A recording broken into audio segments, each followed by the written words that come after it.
Bienvenue dans Destination RH. Aujourd'hui, on va aborder le sujet de l'intergénérationnel. L'intergénérationnel qui est souvent un sujet complexe, je dirais même peut-être des fois rendu complexe par les organisations. Et pour en parler, on accueille Frédéric. Salut Frédéric. Bonjour Christophe. Bonjour Frédéric. Bonjour.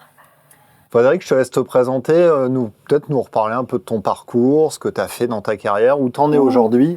Ça va être pas long. Trop loin, voilà, Frédéric. Ça va être long, je suis une senior, si on parle de génération. Oui, merci de m'accueillir. Donc moi, je suis Frédéric, je suis dirigeante d'une société qui s'appelle USCOA, que j'ai fondée. Et notre mission, elle est d'accompagner la transformation durable des organisations. Donc on travaille beaucoup sur les évolutions de culture managériale, les évolutions du rapport au travail, les sujets d'engagement et surtout les sujets d'inclusion et notamment d'inclusion par l'âge.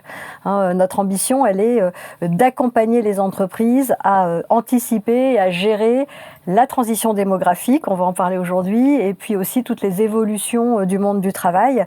Qu'est-ce que je peux vous dire d'autre ? Qu'est-ce qui t'a amené à traiter ces sujets ? Moi, je suis arrivée à ces sujets de plein de façons différentes. D'abord parce que avant, j'ai été dirigeante et manager pendant plus de 30 ans. Et donc, j'ai pu expérimenter aussi le travail, notamment en intergénérationnel, puisque j'ai dirigé pendant une dizaine d'années des organisations d'intérêt général, des grandes ONG, des réseaux associatifs, comme Réseau Entreprendre, la Ligue contre le cancer. Et c'est vrai que dans le secteur associatif, on a beaucoup de défauts, mais on a cette qualité vraiment de travailler en intergénérationnel, avec des salariés très jeunes, avec des bénévoles aussi très âgés, et ça crée énormément de performances. Donc c'est un sujet déjà qui me tenait beaucoup à cœur. Et puis j'ai été à titre personnel en fait confrontée à la discrimination par l'âge il y a quelques temps maintenant, il y a 3 ans, dans le cadre d'un recrutement où un employeur a refusé de me recevoir parce qu'il trouvait que j'étais trop vieille, et ça m'a révoltée. J'ai découvert aussi ce sujet de la discrimination par l'âge qui est très lié à ce sujet de la coopération intergénérationnelle, et j'ai décidé à l'époque d'agir. Donc j'ai notamment fondé une association dont je suis présidente encore aujourd'hui, qui s'appelle Senior for Good, et dont l'objet est de lutter contre cette discrimination et de revaloriser la richesse de l'expérience, la richesse aussi de la seniorité dans l'entreprise, dans le monde du travail en France. Alors, tu parlais du défi démographique avant que David rentre dans le vif du sujet. Bon, on est en 2025. On sait qu'on se projette dans un monde du travail où la place des seniors, enfin on va dire même la place des 35-60 ans sera prédominante. On va avoir quelque part, pas une inversion complète des générations dans le monde du travail, mais on tend quand même vers un vieillissement très certain de la population active. Et on sait qu'en projection à 2050, il y aura 6 millions de personnes en moins en capacité de travailler en France.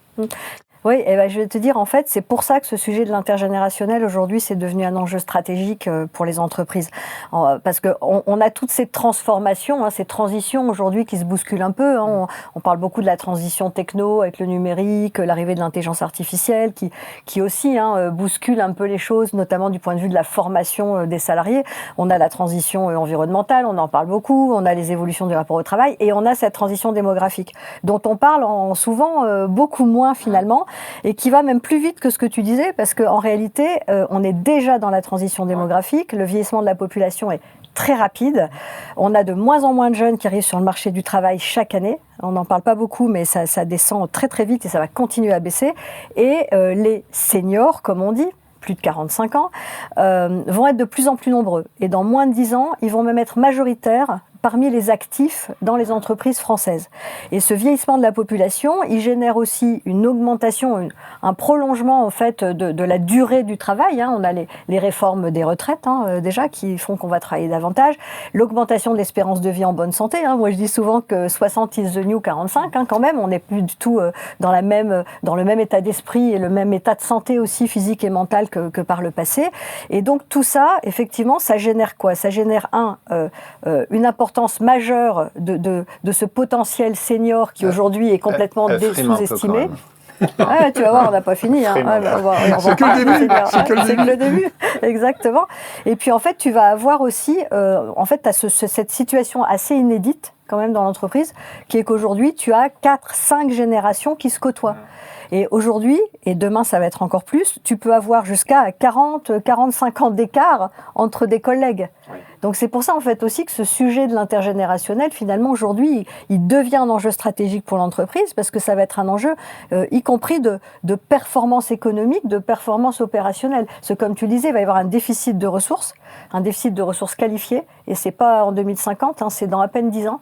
Les études de prospective sont très claires. Normalement, a priori, en 2035, on risque de manquer de 1,5 million de ressources qualifiées en France, rien que sur la France. Donc, on peut imaginer que si on continue à sortir tous les gens de plus de 45-50 ans de l'entreprise, ou en tout cas à ne plus prêter attention à leur employabilité, à leur engagement et à leur productivité, les entreprises vont avoir un vrai problème aussi économique. Le 2050, c'était un peu la date fatidique du pic. Oui. Et c'est là où la courbe s'inverse, c'est-à-dire on va passer de, 70 millions d'habitants, on va plus faire 71, 72, on va faire 69, 68, et c'est commun à tous les pays d'Europe. Oui, parce que la courbe démographique de l'âge, elle s'est croisée en 2023, je crois. C'est-à-dire que de moins en moins de jeunes, et de plus en plus de personnes plus âgées. La question que j'ai envie de te poser, Frédéric, c'est est-ce que c'est réellement possible de faire cohabiter, bon, certes, mais de faire collaborer différentes générations, de les rassembler autour de mêmes valeurs dans les entreprises? Alors déjà, j'ai envie de dire que c'est pas seulement possible, c'est impératif, c'est essentiel, au vu de tout ce qu'on s'est dit avant. C'est possible, oui. Alors, sur quoi sur quoi on va prendre appui en réalité?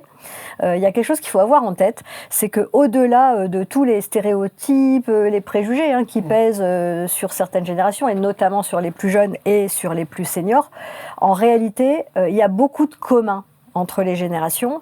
Et d'ailleurs, vous savez, on a souvent l'habitude de dire que les vieux, enfin les seniors, alors ils sont plus très utiles parce qu'ils sont démotivés, ils sont fatigués, ils sont pas très connectés, ils sont rigides, ils savent pas s'adapter. Puis les jeunes, eux, ils ont un rapport au travail compliqué, ils cherchent du sens, ils veulent plus bosser, etc., etc.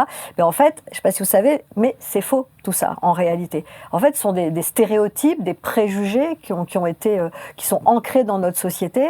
Et quand on regarde vraiment les études scientifiques, on va dire sérieuses, eh bien, on voit qu'en fait, l'âge n'est pas un critère d'évaluation du rapport au travail, et qu'en réalité, les besoins fondamentaux, les attentes fondamentales des salariés aujourd'hui, des actifs, eh bien, quel que soit l'âge, elles sont similaires. Elles sont identiques en réalité. Mais on observe quand même une modification du rapport au travail, d'une manière générale. Oui, exactement. Il y a une évolution, et c'est ça qui est très intéressant, c'est que cette évolution du rapport au travail, on a tendance à la mettre un peu sur le dos des nouvelles générations. Ouais. En réalité, elle est transgénérationnelle. Et tu vois, si tu regardes par exemple l'enquête de l'APEC l'année dernière, qui était assez intéressante sur le rapport au travail des moins de 30 ans, eh bien, tu vois très clairement qu'en réalité, ce rapport au travail, il est similaire à celui de leurs aînés. Et que, en fait, même sur des sujets, par exemple, l'importance des enjeux environnementaux, sociaux, par exemple, on parle beaucoup de ça, on dit beaucoup les jeunes, ils sont plus attentifs à ça. Et ben, en réalité, il y a très peu d'écart. Et les plus âgés aussi, aujourd'hui, sont sensibles à ça. La recherche de sens, elle est commune à tous. L'envie d'épanouissement, l'envie d'équilibre, vie privée, vie pro, en réalité, aujourd'hui, c'est aussi commun, en fait, à toutes les générations. Et c'est pour ça que c'est intéressant, parce que ça veut dire que pour mettre en place cette culture intergénérationnelle, inclusive de tous les âges, on peut prendre appui aussi sur ce commun, sur cette évolution commune. Après, évidemment, c'est une transformation culturelle, faut pas se le cacher, parce que ça veut dire quoi? Ça veut dire aussi sortir des silos, de la verticalité, des cases dans laquelle, dans les entreprises, on a quand même l'habitude, on aime bien enfermer les gens aussi. Donc ça veut dire faire un effort, ça veut dire qu'il faut incarner, que les dirigeants, les RH qui sont en première ligne doivent incarner cette volonté en fait d'inclusion aussi de tous les âges. Et donc à partir de là, tu vas pouvoir travailler sur les différentes modalités, on va dire les différentes pratiques qui vont aider à mettre en place davantage de dialogue intergénérationnel. Et juste un dernier point pour répondre à ta question, est-ce que c'est possible? Ben oui, pourquoi? Parce que tout simplement, l'âge, c'est notre commun à tous, en fait. C'est le seul sujet, c'est quasiment un des seuls sujets dans l'entreprise, et notamment une des seules discriminations, qui concerne absolument tout le monde. Donc quand on a vraiment envie de travailler ça ensemble, ça fonctionne très bien. Et c'est nécessaire parce qu'aujourd'hui, on le sait, l'or noir de la performance, c'est l'intelligence collective. Et en fait, l'intelligence collective aujourd'hui, elle doit être intergénérationnelle, puisqu'il y a 40-45 ans d'écart entre certains collègues et qu'il va falloir faire travailler tout ce petit monde ensemble. Comment ça, les jeunes ne sont pas plus innovants que les vieux? Pas du tout. Alors, stéréotype, alors là, si tu commences là-dessus, on va tourner très longtemps. Je ne peux pas vous faire la conférence que j'aime bien donner en entreprise, mais ça fait partie des stéréotypes que je déconstruis dans mes conférences, dans mon bouquin. C'est un exemple typique où, effectivement, on a une société. Il faut savoir que c'est un sujet compliqué parce que notre société est agiste, comme on dit, donc fait de la discrimination par l'âge, notamment envers d'ailleurs les seniors, puisqu'on a une société qui est plutôt jeuniste. On a du mal avec le vieillissement dans notre culture européenne, française. Et donc, effectivement, on dit en gros que les jeunes ont un certain nombre de qualités qui, ça tombe bien, sont très intéressantes pour nos entreprises. Effectivement, ils sont innovants, ils sont dynamiques, ils sont créatifs, ils sauraient, ils seraient aussi plus capables de s'adapter. En réalité, tout ça, on est vraiment dans le stéréotype et le préjugé. Il n'y a pas une jeunesse, il y a des jeunesses. Il n'y a pas un senior, il y a des seniors. Et tu vas avoir parfois des jeunes qui peuvent avoir des comportements, des postures très traditionnelles et des seniors extrêmement créatifs et innovants. Et je rappelle souvent que les études scientifiques américaines ont montré, par exemple, que les entrepreneurs de plus de 50 ans étaient beaucoup plus innovants que les jeunes entrepreneurs. Alors c'est sûr, pour la Startup Nation, ça fait un peu tâche, mais c'est un fait, c'est une réalité. Et du coup, si ça ne correspond pas à la réalité, en fait, ça vient d'où justement ces représentations, le fait qu'on perçoive les générations comme ayant, je ne sais pas, des besoins différents, des valeurs différentes, des motivations différentes? Alors ça vient de plusieurs, on va dire, de plusieurs origines. Il y a une première origine qui est tout bêtement notre cerveau.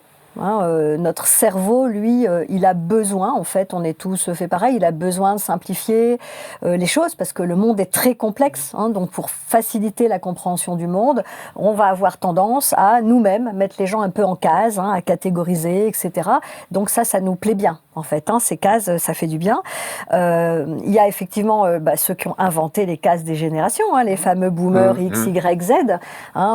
Ce sont des marketeurs qui ont inventé ces cases. Les médias qui adorent simplifier aussi reprennent ces cases avec beaucoup de délices. Il y a des consultants aussi parce qu'on fait pas mal de business, notamment quand on veut travailler sur les jeunes générations qu'on ne comprend plus. Donc ça a été la génération Y, maintenant c'est la Gen Z, la Gen Z. Donc tout ça en fait, ça vient se cumuler. Puis tu ajoutes ce qu'on disait sur la société aussi. C'est vrai qu'on a une société aussi qui a des stéréotypes, qui a des préjugés.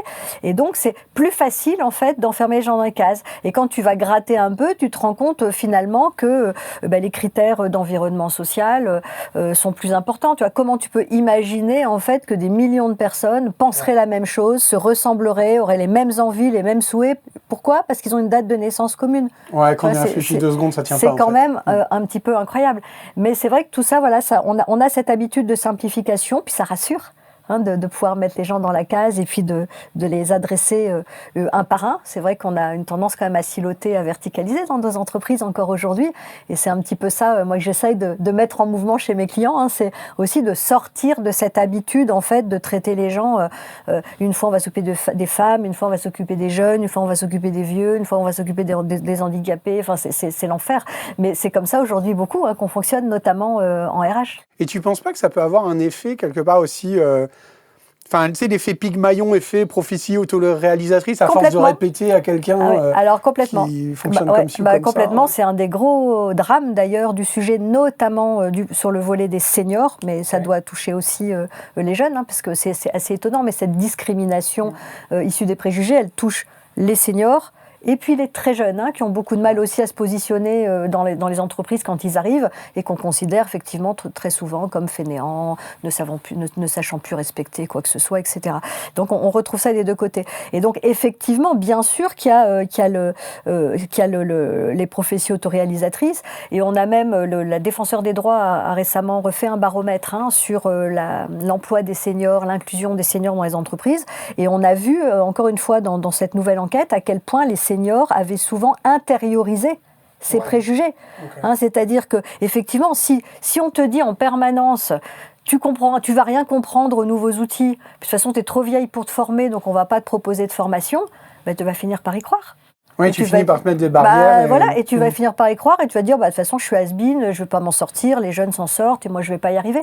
Et c'est dramatique parce qu'en fait, je reviens toujours au sujet de la performance. Hein. Moi, je suis dirigeante depuis 35 ans. Ce qui m'intéresse, c'est quand même la performance aussi de mon entreprise. Et ben, t'imagines le gâchis qu'on peut faire, pourquoi ? Parce qu'aujourd'hui, on se retrouve avec une discrimination alors très forte à l'embauche, évidemment, hein, de la part des RH auprès notamment des plus de 45-50 ans, mais aussi dans l'entreprise où l'exemple type, c'est l'accès à la formation qui baisse, qui chute de façon vertigineuse à partir de 45-50 ans. Donc, tu vois, on ne va plus te former. Donc forcément, il y a un moment, tu ne seras plus employable et tu seras moins productif. Donc on a une perte sèche aussi de productivité, de performance pour l'entreprise. Mais c'est fou parce que je me souviens du temps où justement, on parlait beaucoup de la génération Y et il y avait déjà des personnes qui tirent un peu la sonnette d'alarme en disant non mais il faut arrêter, en fait, on ne peut pas justement catégoriser et c'est quand même dingue que ça continue à perdurer. Mais je te rassure, c'est pas terminé parce qu'on a la génération alpha, la prochaine génération qui arrive dans les entreprises. C'est lesquels les alphas du coup ? Alors les alphas, c'est ceux que vous avez peut-être à la maison là, hein, qui sont adolescents aujourd'hui, préadolescents, adolescents. Et puis tenez-vous bien, depuis début janvier, il y a un nouveau cabinet de conseil là, australien qui a créé la génération bêta. Bêta, c'est ceux qui naissent maintenant et qui vont être la première génération IA. Et donc, ça y est, ils sont à peine nés, les bébés, qui sont déjà enfermés dans leur case.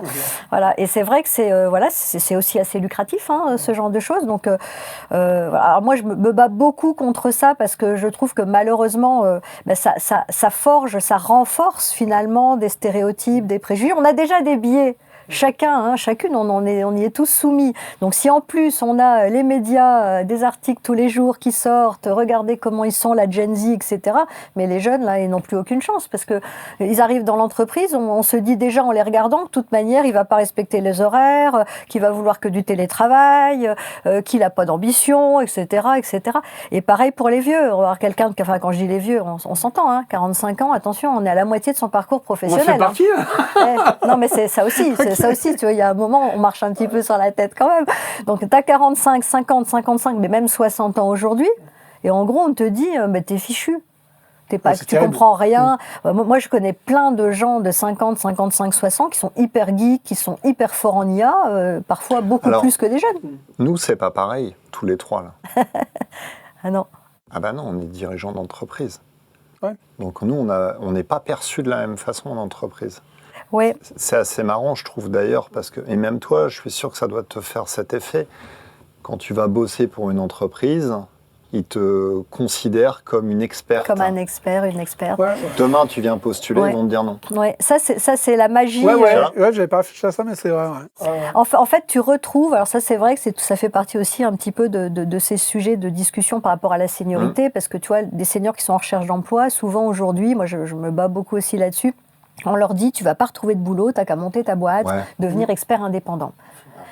Parce qu'effectivement, assez bizarrement, pour redevenir salarié, ton expérience n'a plus de valeur, mais quand tu arrives avec une casquette, une étiquette d'expert, là, effectivement, l'expérience reprend de la valeur et l'âge n'est plus un sujet. Là, je n'ai plus un sujet, et tu as raison, c'est vrai que moi aujourd'hui, je développe beaucoup de conférences, hein, j'aime être conférencière, donc je fais beaucoup de conférences, je donne beaucoup de conférences dans les entreprises.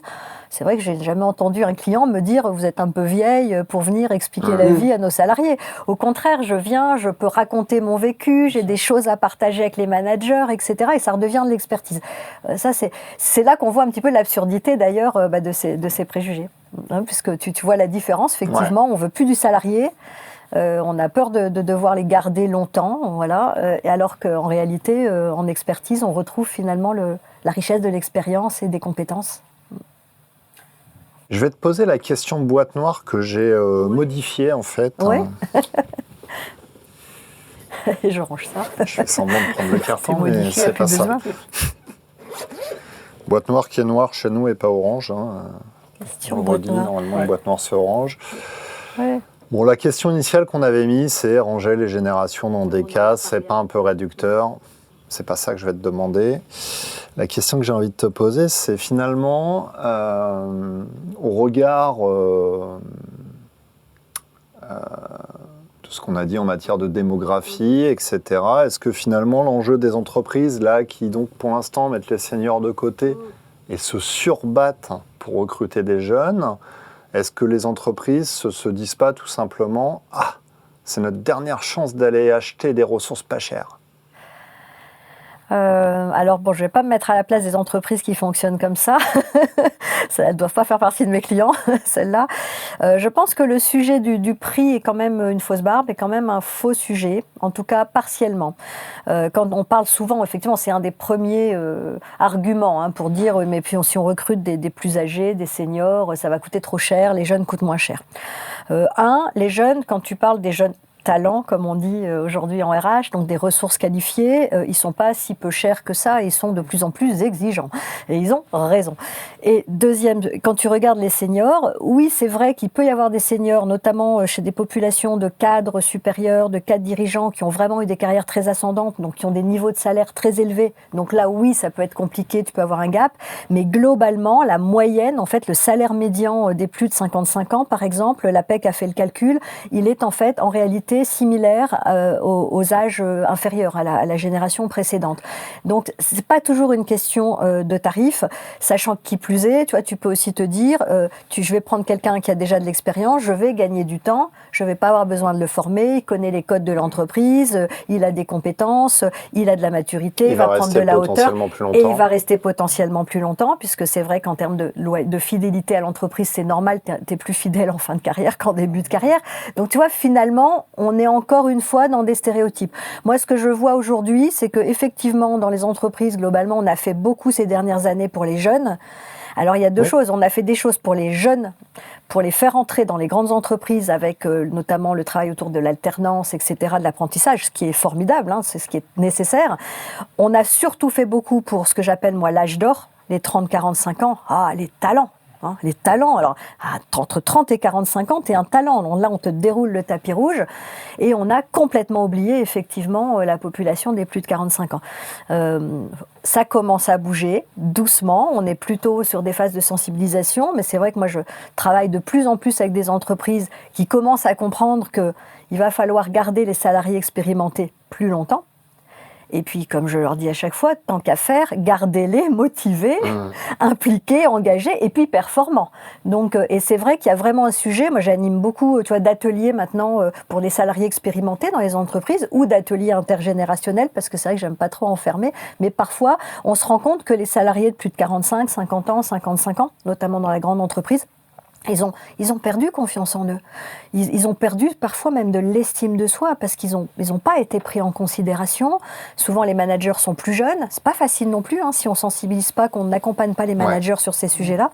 Et du coup, effectivement, tu te retrouves avec toute une partie en fait des salariés qui sont à nouveau à redynamiser. Tu vois, et tu as tout intérêt en réalité donc à travailler ce collectif, cette intelligence collective intergénérationnelle et à redonner une place finalement à chacun, parce que c'est ça en fait l'objectif. Alors, est-ce que c'est réellement la faute des entreprises ? Parce que là, tu l'as évoqué, l'alternance, mais en fait, c'est le gouvernement qui a décidé que l'alternance était une priorité et qui a ouvert les vannes. C'est le gouvernement qui décide de te punir en matière de handicap et d'égalité femmes-hommes. Sinon, on aurait toujours des écarts, on aurait des écarts bien plus importants.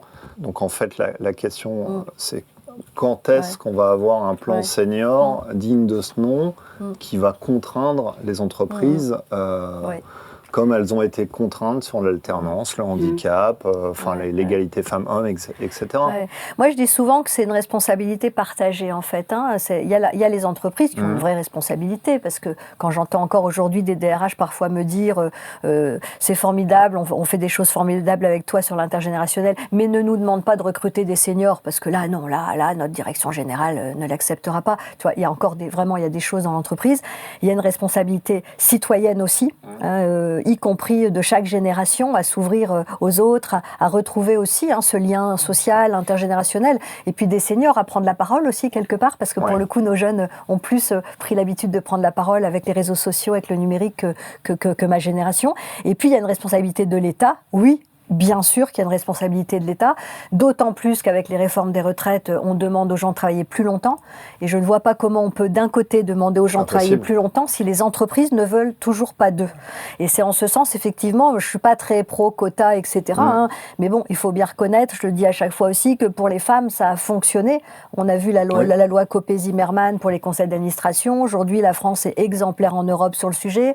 On continue maintenant pour les COMEX, etc. Ça fonctionne. Sur les seniors, c'est compliqué parce qu'il y a eu déjà des dispositifs dans le passé, parce que ce sujet n'est pas très nouveau. La discrimination envers les seniors, ça fait très longtemps qu'il y a le problème. À chaque réforme des retraites, en fait, on met un peu le truc sur le tapis. Sauf qu'aujourd'hui, avec la transition démographique, on n'a plus le choix. Et il y a déjà eu des dispositifs qui ont toujours été contournés par les entreprises. C'est terrible, mais elles ont toujours réussi à contourner le sujet.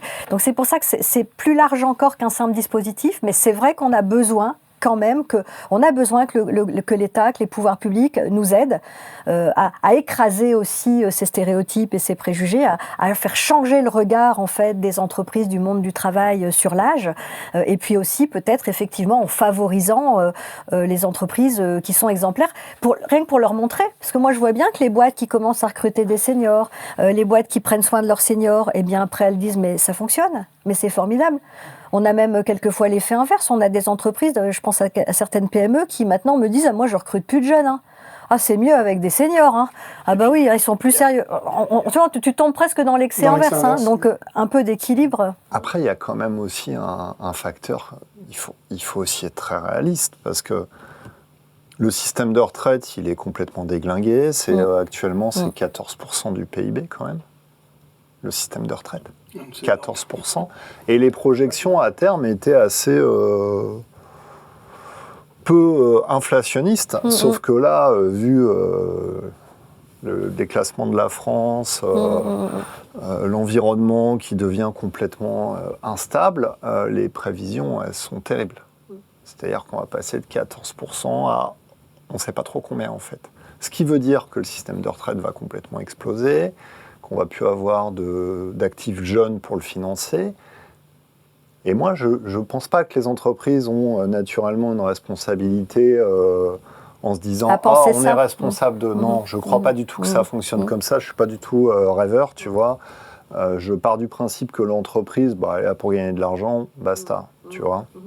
Et donc, à aucun moment, elle va se dire « Ah, mince, le système de retraite va tomber. » Je vais embaucher des seniors pour minimiser l'impact.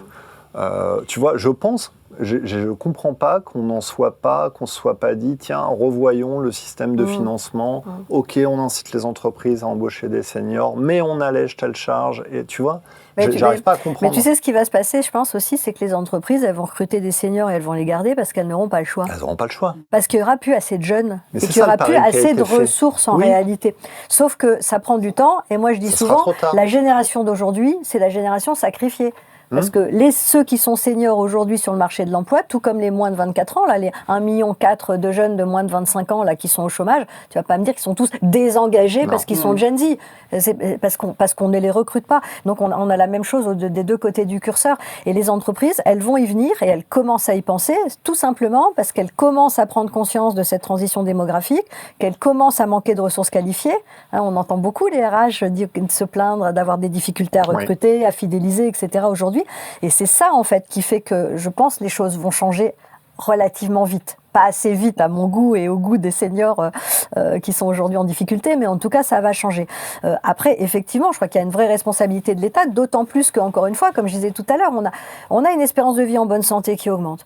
On est en bonne santé. Je ne vais pas dire que tous les seniors veulent bosser, parce qu'encore une fois, il n'y a pas un senior, il y a des seniors, il y a des personas. Tu as ceux qui ont envie de lever le pied, tu as ceux qui comptent les jours jusqu'à la retraite parce qu'ils se disent qu'ils ont envie de faire autre chose. Et puis, tu as ceux qui ont envie de transmettre, de partager jusqu'à la retraite, puis tu as ceux qui ont envie de se réinventer et puis d'y retourner encore plus en réalité. Et ça, aujourd'hui, il faut le prendre en considération. On a l'impression que la société, elle n'a pas évolué en même temps que nous. Qu'à 60 ans, on est considéré comme bon pour rentrer à l'EHPAD. Alors qu'aujourd'hui, quand tu regardes la plupart des gens de 60 ans, ça va quoi. J'allais dire, de toute façon, il n'y a pas de place en EHPAD. Alors, ça, c'est un autre sujet. Mais tu vois, donc c'est vrai que c'est là où, effectivement, il y a un vrai hiatus, en fait, de vision Et oui, le gouvernement a une responsabilité. Moi, on essaye, on est en discussion avec la ministre du Travail, notamment avec mon association Senior for Good. On essaye de faire des propositions, etc., de porter des plaidoyers. Interlocuteur toutes les 6 semaines. On a de la chance. Notre ministre du Travail est restée ministre et voilà, elle est très engagée sur le sujet. Donc voilà, on y croit. Mais c'est vrai que les dirigeants n'ont pas trop envie non plus d'avoir des contraintes. T'as jusqu'au mois de juin, dépêche-toi quand même. C'est vrai. Et si on voulait conclure, Frédéric, cet épisode avec 3 conseils activables qu'on pourrait donner, très concrets, pragmatiques, qu'on pourrait donner aux entreprises, justement pour une collaboration peut-être plus apaisée aussi, performante entre les différentes générations. C'est intéressant de dire apaisé parce que ça crée des conflits. Clairement. C'est ça, exactement. En fait, alors déjà, les conflits, les tensions dont tu parles, ils viennent de quoi? Ils viennent de la méconnaissance. Finalement, globalement, quand il y a des soucis entre les collègues, c'est pas qu'une question d'âge d'ailleurs, ça peut être sur d'autres sujets.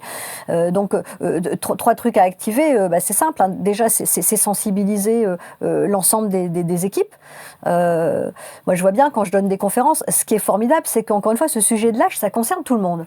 On est tous à un moment jeune, un peu moins jeune, encore moins jeune, etc. On a tous des parents, des enfants, des neveux, des nièces. Donc en fait, c'est un sujet qui parle à tout le monde. Et c'est vrai que c'est assez chouette parce que du coup, c'est un sujet qui peut devenir très positif et qui met en mouvement les collaborateurs. Donc organiser des sensibilisations, avec une conférence, des journées intergénérationnelles où en fait, on va mettre en lien, on va mettre en mouvement les collaborateurs parce qu'on va leur montrer, on va les mettre en conscience de leurs propres biais, de leurs propres stéréotypes et on va leur montrer comme c'est absurde et puis comme on peut faire les choses autrement et comme c'est riche aussi de faire les choses autrement. Ça, c'est formidable. Donc, première action, vraiment sensibiliser parce qu'on a ce sujet des biais et qu'il faut les déconstruire et que ça se fait pas tout seul. Et d'ailleurs, il faut le faire aussi chez les RH parce qu'il faut déjà que les RH en première ligne, elles aient déconstruit leurs propres biais. La deuxième chose, pour moi, c'est le management. C'est accompagner, former les managers parce que tout ça, c'est très en lien avec la culture managériale. Et si le manager, quel que soit son âge, il n'est pas en capacité en fait de déconstruire ses biais et donc de manager l'intergénérationnel. Alors pas de faire du management intergénérationnel, parce que ça je vois trop souvent encore ça dans les formations. Alors les aides, il faut les manager comme ça, les boomers comme ça. Non. Manager l'intergénérationnel, c'est manager la singularité. Donc là, il y a vraiment un travail avec les managers. Et troisièmement, je dirais, c'est mettre en action, c'est faire ensemble. Mais pas le mot valise, c'est-à-dire vraiment créer des opportunités, des espaces d'échange, de travail, de collaboration dans les équipes en intergénérationnel.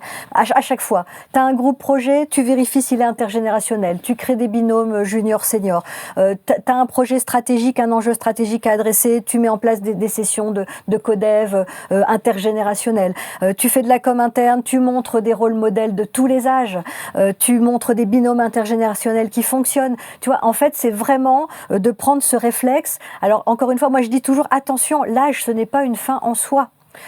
C'est une grille de lecture. Mais c'est une grille de lecture, qui permet de devenir vraiment un levier de performance, d'engagement, si vraiment on en a envie. Mais voilà. En plus, on voit les entreprises qui ont vraiment compris ça, elles ne travaillent plus sur ça.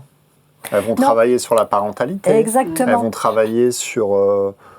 même le surendettement, elles vont travailler sur les événements de la vie. Mais oui, parce que quand on dit, quand je dis que ces cases générationnelles sont absurdes, je ne dis pas qu'il n'y a pas de différence. Alors là, on n'a pas le temps de tout expliquer, mais il y a des effets liés à notre vécu, puis il y a des effets liés à l'âge. C'est vrai qu'en fonction de nos âges, de nos parcours de vie, les jeunes, ils sont en démarrage, ils ont envie de grandir, ils ont envie de progresser, c'est normal. Après, tu deviens parent, effectivement, tu as ces enjeux de la parentalité. Chez les seniors, on va avoir davantage des enjeux de l'aidance, parce que souvent, quand on devient senior, on devient aidant, les parents, les enfants, on est un peu la génération sandwich. Tu as les sujets de l'employabilité. Donc, c'est vrai qu'il y a quand même des choses à prendre en compte. C'est pas nier les différences. Moi, je dis souvent, ce sujet, c'est un sujet d'équité. C'est pas dire il faut traiter tout le monde de la même manière et leur donner la même chose. C'est être équitable dans la manière dont on traite en fait tous nos salariés, quel que soit leur âge, et donc travailler sur leur singularité et répondre à leurs besoins collectivement. À différents moments de carrière aussi. À différents moments de carrière aussi, exactement. Et tu as raison, en fait l'âge, en vrai, c'est un non-sujet. On ne devrait même pas en parler. Frédéric a dit en vrai. En vrai, ouais. Pas toi, C'est Frédéric. pas bon. Expression de boomer, c'est ça, tu vas me dire? Non, tous les jeunes disent en vrai. Ah bah voilà, bah ouais, mais moi je suis une jeune qui En s'ignore. vrai, tu sais, Quoi Moi, je dis toujours que j'étais Gen Z il y a 30 ans déjà, tu vois, j'étais slasheuse, tout ça, alors faut pas prendre. Non, mais plus sérieusement, du coup j'ai perdu le fil, hein. Tu m'as coupé, tu hein, vois. voilà. En vrai, non mais oui, là, en vrai, ce n'est pas un sujet normalement. Donc moi, voilà, mon truc c'est de dire, on en fait un sujet pour en refaire un non-sujet, ce que ça Oui. aurait dû toujours être en réalité. Voilà, on ne devrait pas se poser là-dessus. Alors, je feuillette ton bouquin, là, Ouais. je vais montrer à la caméra. Il y a déjà une très bonne nouvelle, puisqu'on est en période de solde. Je ne sais pas si tu peux regarder cette page, si tu vois bien. Voilà, junior, senior, en solde, ça tombe bien, c'est les soldes. Donc, les entreprises vont pouvoir se réjouir. Et non, je présente le bouquin, hein, Le choc des générations n'existe pas, aux éditions Erol. Je vous le montre. C'est mon dernier bébé, c'est le plus Voilà. petit bébé, mais c'est mon livre de cœur, je dis toujours, parce que... Avec un teaser, Boomer, XYZ, et si vous sortiez de votre case. Voilà. Eh bien, merci Et je vous Frédéric. assure que ça fait du bien. Merci à vous. merci Frédéric. Et On va- petite précision, évidemment, on est en avion, mais nous, on a recyclé les cabines d'avion et on reste au sol. Exactement. On est même au 3e sous-sol. Je précise. Pourtant, j'ai cru qu'on allait décoller ensemble, hein, mais bon, peut-être Après même jusqu'au l'épisode, 7e après ciel. Hein. l'épisode. Merci Et on- beaucoup. Et on va te remettre tes ailes de commandant de bord de la super, fonction merci. RH. Trop fière. Merci. Merci à toi Frédéric. Merci à vous. Merci beaucoup. À bientôt, au revoir. Au Merci. revoir.